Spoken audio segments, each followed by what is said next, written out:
This is the 2018 Honda Fit Sport. It costs $17,500 with a 6-speed manual transmission. A CVT is also available, but the manual is the transmission to have.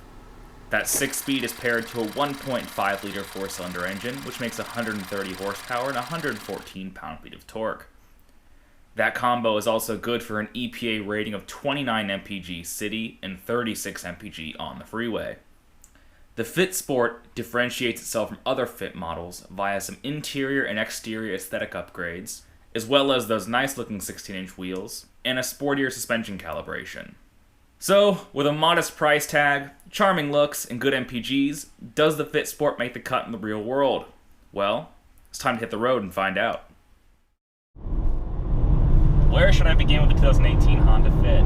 Well, I've been driving the car for a week and I have all sorts of opinions about the car. First off, it's a prodigious road tripper, it truly is. The seats are pretty comfortable and the ride's pretty compliant.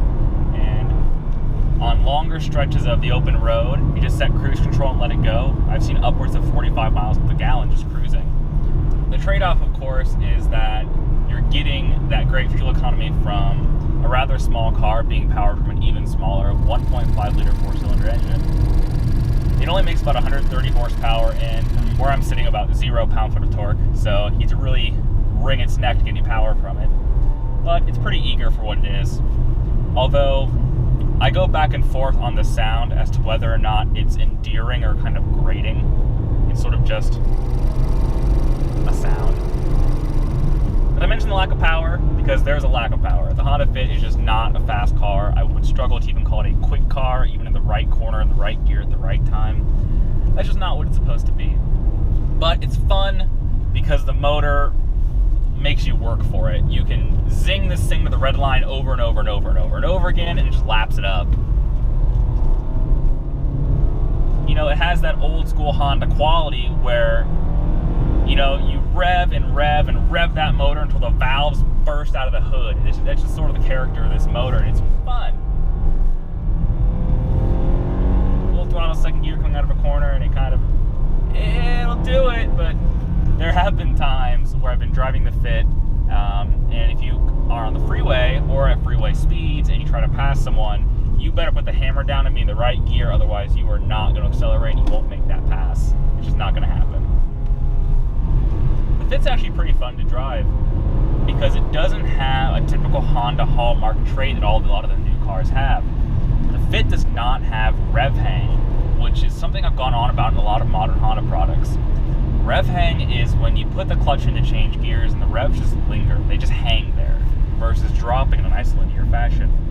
That makes changing gears kind of annoying because you need to wait for the revs to drop. So there's a sort of disconnect. You don't get that sort of syncopation with the car. The Fit doesn't have that problem. It doesn't seem to have any sort of rev hang. So you can change gear in a very fluid and intuitive way. So let's talk a bit more about that engine. The 1.5-liter, aka the L15 engine, has been revised for the Honda Fit since its introduction in 2007, I believe. They've added a lot of technological advancements, including direct fuel injection. They've also added more horsepower, more torque. Now, with direct fuel injection comes that sort of clattery, injectory diesel sound that you tend to get. It's an inherent part of the package. But in the Fit, this L15 engine is actually very, very smooth. It may make a sort of grumbly and coarse noise, but its actual operation is seriously smooth. I mean, even from a cold start, which a lot of Honda products tend to struggle with as far as feeling a bit coarse when you first start them up in the day, even from a cold start, the Fit is remarkably smooth. Of course, it only gets better once the car is fully warmed up. And say you're cruising on the freeway, the engine itself is delightfully smooth, which is pretty impressive because a lot of small engines in particular really struggle with that sort of NVH, the noise, vibration, and harshness. Honda seems to have kind of nailed it with the Honda Fit. I would actually go as far as saying this engine feels smoother than the turbocharged variant that's used in the new Honda Civic Si. Now, the nice thing about a small engine and what's a pretty small overall package is that even if you thrash it, even if like you give this car to a 16-year-old and they're just stoplight drag racing every chance they get, it's still be pretty fuel efficient. It's a pretty lightweight pretty frugal. And so even if you drive it like a hormonal teenager, you'll still get pretty good fuel economy. That 1.5 liter engine is paired with a great 6-speed manual transmission, as is the way with most Honda products. The transmission itself is a pretty slick shifting thing. It's really nice to row and operate. Although I do have a complaint about the fit regarding the transmission that applies to all new Honda products, which is the clutch pedal. All modern Hondas, I should say, pretty much have no feel to the clutch pedal anymore. There's no weight to the pedal or feel.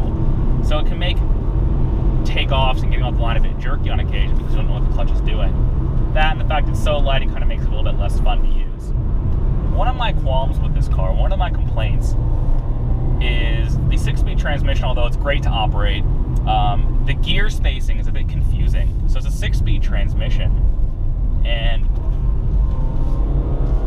first and second gear makes sense. First goes to about 30 miles an hour, second goes to about 55 miles an hour, and then you get to third and fourth. Third goes to 85 miles an hour, and fourth, I'm not able to find the rev limit yet, but I'm guessing it's about 110 to 120 miles an hour, which is a bit silly for a car that can't even go that fast. And that may sound like a bit of a nitpick, but then you consider that gears 4, 5, and 6 are super, super closely spaced. So it seems like, I'm not sure why they did this. My guess is that they made gears 4, 5, and 6 super close, and the rest of the gears pretty well spread out, is for either fuel economy testing or perhaps emissions testing. It would be a lot better for the driver if gears 3 and 4 were like 10% quicker. If instead of going to like 85 miles an hour, third gear went to like 75 and fourth went to like 100, that would make the car much more adept at kind of merging and passing, because those are the gears you're really using when you're trying to merge onto the freeway. Beyond that, I don't have much complaints with the Honda Fit. I've mentioned the light clutch and the gear spacing is kind of a bit funny, but truth be told, for $18,000, this thing kind of blows a lot of the competition out of the water. Likewise, the electric power steering is pretty solid. You have a pretty good sense of road feel through the steering wheel, and you kind of tell what the car is doing. That's also attributed to the rather soft suspension, so the car has a lot of body movement, so you can really kind of tell when you're on the edge of grip or not. It makes driving the car at low speeds more fun because it feels more engaging. It kind of feels like you're more on the edge. That's also attributed to the pizza cutter-like little tires this car has on it. They're little Firestone tires, and they are trying so hard on the canyon roads, but I swear you can hear them folding over and howling away before you lose grip. And again, it's kind of endearing and cute, but they cannot cope with what the rest of the car is capable of, which I suppose is a good thing. Unlike a lot of manufacturers, Honda has now had decades of experience working with calibrating electronic power steering systems, and it seems to have shown with this Fit is in tandem with those very thin tires, you have a lot of feedback from the road, and it's always very positive feedback. You don't feel the sort of gritty surface and textures of the road, but you do feel what the tire is doing in regards to the pavement. So I can feel exactly kind of where the tire is and what it's doing, which is nice. It makes you feel pretty connected to the whole experience. And it makes for a much more positive feeling car. You can turn the car into a corner and be pretty confident in where it's going to land you. The Honda Fit, much like some of its competitors, uses a torsion beam rear suspension, and you can feel it over broken pavement, the way the rear suspension kind of reacts to things. It's not bad, but it is noticeable that it's not a fully independent rear suspension. The Honda Fit's a pretty fun car to hustle around these little canyon roads. You just kind of pick your battles. On a big open road, the Honda Fit's not going to be much fun because it doesn't have much power.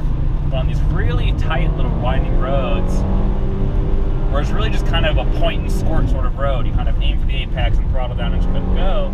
It's a lot of fun. I haven't had any issues with the brakes, which is surprising, but the car is very light. I say surprising because although the Honda Fit obviously has disc brakes up front, it does have a rear drum brake.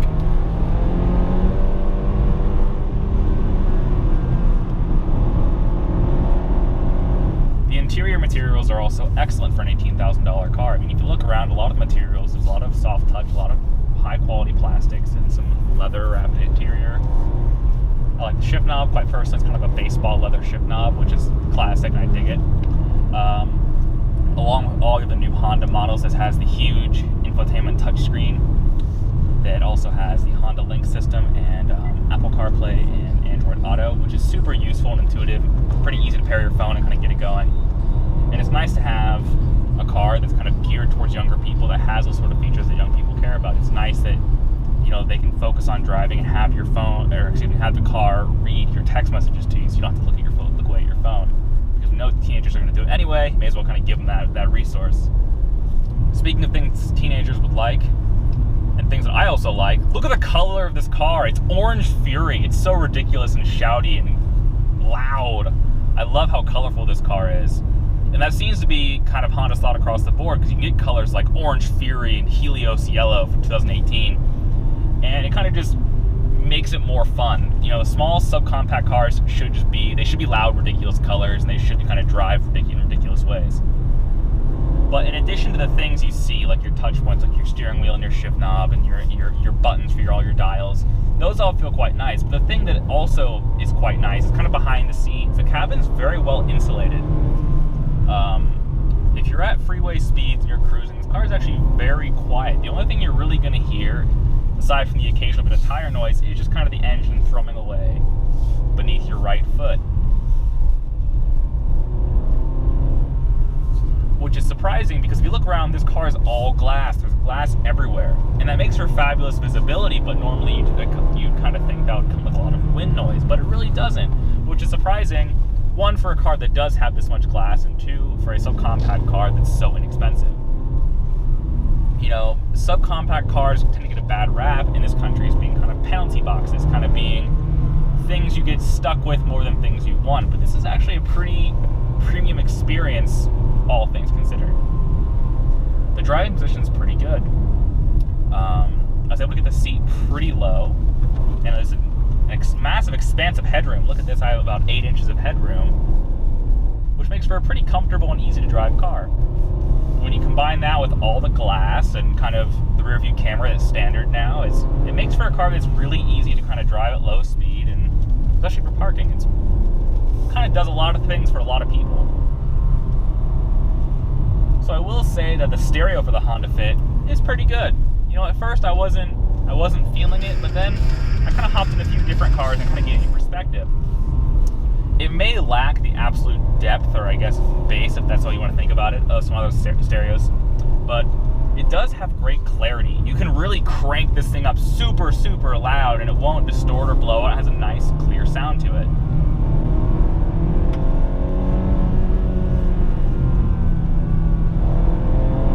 A lot of subcompact cars, when it comes to acoustics, a lot of subcompact cars struggle just because the cabins tend to be a little bit tinny, and when you think about things like the sound system or level of refinement, it tends to not be that high. But the Honda Fit does quite a good job of being a little premium car in the segment. Now, I've mentioned this before, but this is actually the same basic underpinnings as the new Honda Civic Si, the 1.5 liter engine. But in that car, it's obviously turbocharged and makes about 200 horsepower. I wish they could give us a Fit Si with a detuned version of that engine, because that would be a lot of fun. If you put about 160 horsepower or 170 horsepower in this Honda Fit, it's probably the most fun you could have with four wheels. Because the rest of the car does feel capable enough, and the rest of the car can completely keep up with what the engine's doing. It just needs a bit more grunt, a bit more low-end torque to really pull you out of those slow corners. So that's the 15-minute nutshell on the Honda Fit Sport. It represents excellent value in the segment with a modest price tag, excellent real-world fuel economy, and a nice interior to boot. It may not be particularly quick, but no subcompact really is. Instead, the Fit makes up for it with a nice manual transmission and a fun-to-drive personality. For less than $18,000, it would seem to be one of the best buys in the segment. But please, Honda, give us a Fit Si.